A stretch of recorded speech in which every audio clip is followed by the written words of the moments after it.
Un rey esconde 2 pájaros muertos y una serpiente dentro de una calabaza fuertemente sellada. Un grupo de videntes llega a la corte, hace lo suyo y adivina con una precisión milimétrica exactamente lo que hay ahí dentro. Sí, y su recompensa termina siendo devorar, sin saberlo, un banquete que fue cocinado en secreto con las uñas del hijo muerto del rey. Es una imagen súper brutal. Totalmente brutal. Y hoy vamos a explorar por qué tener razón sobre los hechos físicos en el ámbito espiritual puede resultar literal y fatalmente letal, especialmente si falta la sabiduría para interpretar el panorama completo. Es que es un ejemplo clarísimo. O sea, la precisión técnica, sin la profundidad ética o espiritual, es una de las trampas más peligrosas que existen en nuestra práctica. Exacto. Así que damos la bienvenida a toda la comunidad estudiantil y a los practicantes a una nueva sesión de Africanismo en el Portal. Ok, vamos a desempacar esto hoy. Porque como sacerdotes, nuestra misión en este análisis profundo es desmenuzar las enseñanzas de un documento monumental. Sí, las 16 historias míticas de Odu Ifa. Un texto increíble. Sí, un texto clave. Y queremos analizar cómo Ifá no es un simple compendio de mitos antiguos para pasar el rato, sino una ciencia espiritual inmensamente precisa, con leyes causales y mecánicas rigurosas que aplican a la vida diaria. Totalmente. Y para que la comunidad académica pueda aprovechar esta ciencia, primero debemos establecer un parámetro estricto. Basándonos puramente en las escrituras, hay que aclarar qué no es Ifá. A ver, ilumínanos con eso. Bueno, Ifá no es brujería de callejón. No es adivinación al azar, ni es clarividencia basada en corazonadas o sensaciones vagas. El texto es sumamente categórico. Ifá representa las palabras esotéricas de Olodumare. La fuente suprema de la creación, claro. Exacto, manifestadas a la humanidad a través de Orunmila, que es el testigo de la creación y la deidad de la sabiduría. Es un sistema súper estructurado, digamos un lenguaje codificado de la existencia misma. Pero espera, permíteme jugar al abogado del diablo por un momento. Para un observador externo, o incluso para alguien en su primer año de sacerdocio, ver a un babalawo arrojar semillas o caracoles sobre una estera parece exactamente eso, azar. Claro, es la impresión inicial. Entonces, ¿cómo diferenciamos fundamentalmente esto de, no sé, leer las hojas de té o tirar unos dados? ¿Cómo opera esta supuesta ciencia en la mesa de diagnóstico? Esa es la confusión más común, fíjate. Lo que parece un lanzamiento al azar es en realidad la activación de un código inmenso y matemático. El sacerdote tiene que memorizar la estructura de los 256 Odu Ifa. Que son como los capítulos del destino, ¿no? Exactamente. O los genomas de todas las posibilidades humanas. Cuando se busca la raíz de un problema, no se está adivinando. Se utiliza el Ibo-Ifá. Son elementos físicos, caracoles, fragmentos de hueso, semillas, y actúan como interruptores en un sistema binario. A través del oráculo se van haciendo preguntas de descarte, de sí o no. O sea, funciona literalmente como un árbol de decisiones o un algoritmo de diagnóstico médico avanzado. Es una excelente analogía. El primer paso del sistema binario determina la polaridad. O sea, la persona viene con ire, que es la alineación positiva y la bendición, o viene con osobo, También llamado allego, ¿sí? que exige investigar un bloqueo inminente, ya sea enfermedad, traición o muerte. Se va acotando el problema mediante eliminación sistemática hasta llegar a la raíz exacta de la fractura espiritual. Entonces tenemos esta herramienta diagnóstica infalible. Pero claro, una herramienta es tan buena como la persona que la maneja. ¿Qué pasa si el ego se interpone? Y ahí quiero volver a la historia de la calabaza sellada en el Odú o Obara Ofun. Uf, esa historia es monumental. Sí, es una competencia directa de superioridad en la ciudad de Ile-Ife entre los clarividentes y los babalawos. Resulta que el rey experimenta eventos extraños, pájaros muertos cayendo sobre él, su hijo matando a una serpiente, así que los esconde en la jícara para poner a prueba a los sabios de la corte. Y claro, los clarividentes ven a través de la madera. Exacto, aciertan el contenido físico exacto y se burlan de los babalawos, celebrando su supuesta superioridad absoluta. Lo que es fascinante aquí es cómo opera la trampa de la literalidad. Los clarividentes se quedaron flotando en la superficie. Fueron impecables en responder el qué, pero ignoraron por completo la pregunta fundamental, el por qué. Claro, tenían la placa de rayos X, pero no sabían leer la fractura. Asimismo, cuando los babalagos consultan el oráculo de Ifá, la lectura confirma la presencia de los animales, sí, pero revela el diagnóstico subyacente. Los animales no eran un truco de magia, eran un presagio físico de un peligro espiritual inminente. Un peligro de muerte. Exacto. La lectura indicaba que el príncipe heredero moriría en 7 días si no se realizaba un Evo, un sacrificio específico para realinear esa energía mortal. Y aquí es donde vemos que el ego bloquea la supervivencia. Los clarividentes, súper embriagados por su éxito superficial, le dicen al rey que el Ibó es una estafa. Lo convencen de ignorar la advertencia médica, por seguir con nuestra analogía. Una negligencia total. Total. ¿Y el resultado? El príncipe muere trágicamente en la 6ª noche. El rey, devastado y lleno de ira por haber confiado en la arrogancia, organiza este banquete macabro del principio. Corta las uñas de su hijo muerto, las mezcla en la comida y se las sirve a los clarividentes. Y fíjate en el contraste. Los clarividentes comen desesperadamente la comida envenenada, ciegos a su propia miseria. Mientras tanto, los babalawos ya habían sido advertidos por Ifá de que no debían ingerir ningún alimento en el palacio. El oráculo protegió a sus propios intérpretes del peligro colateral. Es una lección brutal sobre el valor de la información sin sabiduría. Tener el dato desnudo es inútil e incluso letal. Ahora, esta ceguera espiritual nos lleva a entender otra mecánica compleja: la impaciencia humana frente al tiempo divino. Claro, cuando la gente ignora las advertencias porque tienen prisa. Exacto. ¿Qué ocurre cuando alguien tiene el diagnóstico correcto, pero decide que las reglas no aplican a su cronograma personal? Ahí se desencadena lo que podríamos llamar la física del bloqueo espiritual. En el Odú Ogbeotura, los textos detallan la historia del gran cazador Yegbe. Él va por una consulta y se le profetiza que está destinado a liderar una ciudad, pero se le advierte que debe hacer un Evo inmediato antes de salir de cacería. Y Yegbe, muy confiado, lo pospone. Dice algo como: primero cazo, luego pago, ¿no? Exacto. Va al bosque, realiza una hazaña increíble, mata a un elefante y corre al pueblo para jactarse. Pero aquí entra en juego la figura de Eshu, y creo que es importante hacer una pausa aquí. Sí, por favor. Porque para quienes recién estudian esto, Eshu a menudo se malinterpreta como un diablo o un ente castigador. Totalmente falso. Eshu es el gran regulador, el supervisor de la justicia cósmica. No castiga por pura malicia.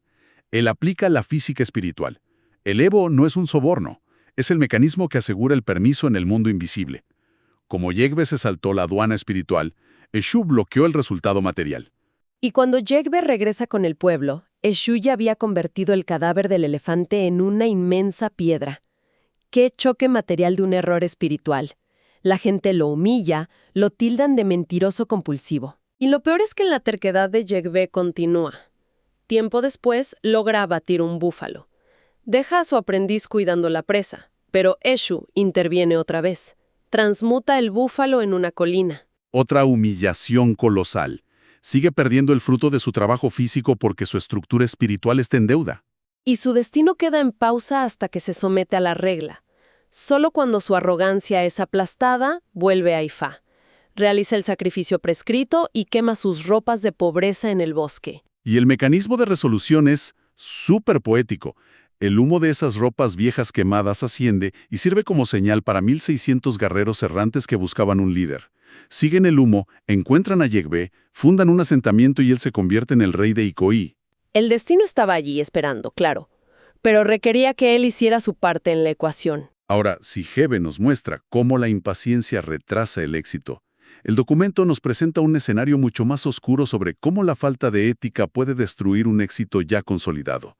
Hablemos de la inviolabilidad de los pactos con el guerrero Balogun, en el Odú Ogundá Irete. Uf, ese es un relato tremendo sobre el peso de los pactos sagrados. Balogun era considerado invencible, una máquina de guerra repleta de protecciones. El rey Alanakesud hace un pacto sagrado con él, un imule.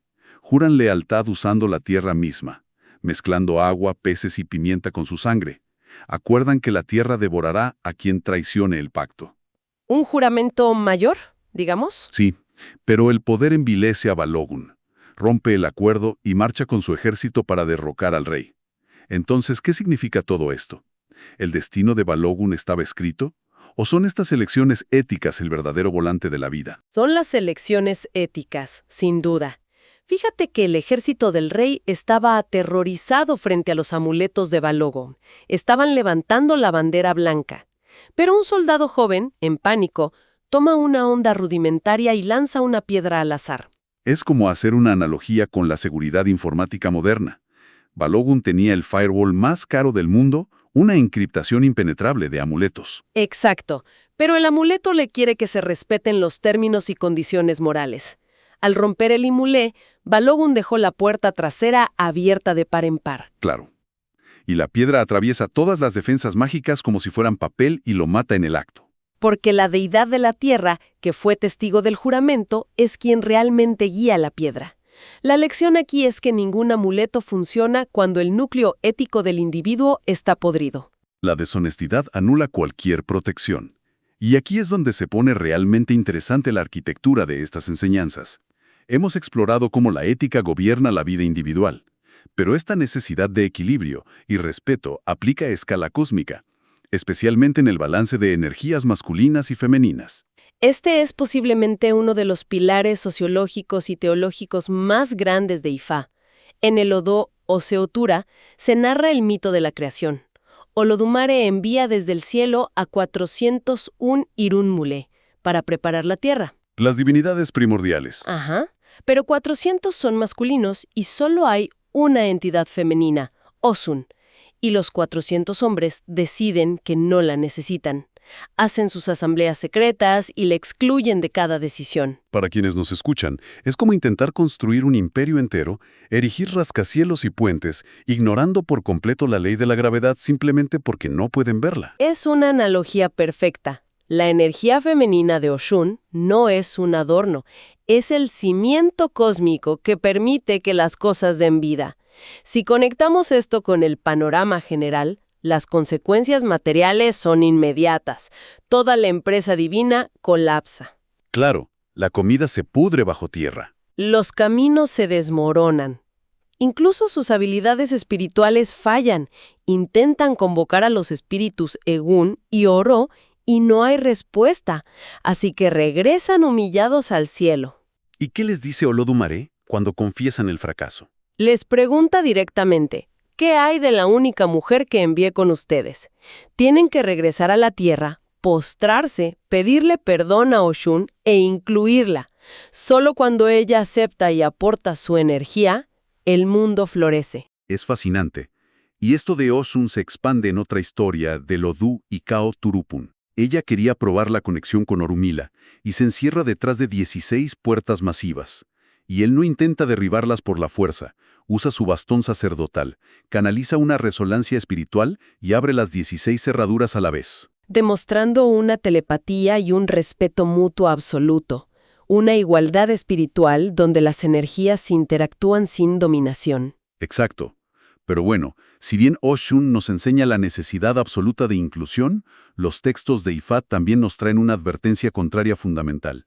La inclusión ciega y la bondad sin límites pueden ser trampas mortales. Si la transición de lo divino a lo pragmático es dura. En el Odú Oborino Gbe tenemos la historia del mono Ijimere. Él escucha sollozos desde un pozo seco y ve a un leopardo atrapado a punto de morir. Ifá le había advertido al mono que no ayudara a nadie en su viaje, pero cede ante la lástima y usa su cola para sacarlo. Y el leopardo intenta comérselo inmediatamente al salir, ¿verdad? Inmediatamente. Le dice que es la primera comida que ve en días. Por suerte, Eshu pasa por ahí. Finge no creer que el leopardo estaba en el pozo y le exige que lo jure levantando ambas patas. Al hacerlo, el mono escapa. ¡Wow! Psicología inversa pura de Eshu. Pero esto plantea una pregunta crítica. ¿Por qué se le advierte al mono de antemano? Porque Ifá reconoce la realidad predatoria. La lección directa de ese Odú es una advertencia de por vida. Nunca saques a nadie de un hoyo profundo, ni firmes fianzas para liberar a alguien de prisión. El conocimiento es más valioso cuando se entiende y se aplica. Y suena súper estricto. Lo es. La mecánica detrás es que al meter la mano en el hoyo, absorbes el caos del depredador. Tu bondad provee el alimento para tu propia destrucción. Sumemos a eso el caso de Olorunbi en el Odú Hirosun Ofun. Por desesperación por no poder tener hijos, le promete a su futura hija al árbol Hiroko. Y la deuda espiritual no prescribe. Cuando el árbol empieza a exigir el cobro, Orunmila tiene que intervenir para evitar la tragedia y sustituir la vida humana por una cabra. Claro, la impulsividad genera deudas que consumen generaciones. Totalmente. Y esto me llama mucha la atención sobre cómo la naturaleza y la humanidad chocan constantemente, como en ese relato del cazador que se casa con ciervos transformados en mujeres. Ah, el de los secretos sagrados. Ese mismo. Todo va bien bajo un juramento de privacidad. Él no puede revelar que son animales y ellas no pueden ser provocadas con ciertos elementos. Pero el hermano del cazador lo emborracha, le saca el secreto y rompe los tabús de las mujeres arrojándoles agua y leña de una forma específica. Ellas recuperan sus pieles y huyen. Esto plantea una pregunta importante sobre el respeto a los tabúes ajenos. Todo radica en el hace, el poder espiritual en las palabras. Al emborracharse y soltar la lengua, el cazador rompió el sello de contención. La leña y el agua fueron disruptores físicos. La falta de cautela con el alcohol y las habladurías destruyen los pactos.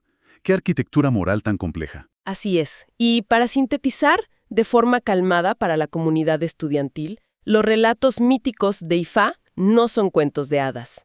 Son intrincados mapas de jurisprudencia moral, límites psicológicos y ciencia espiritual avanzada.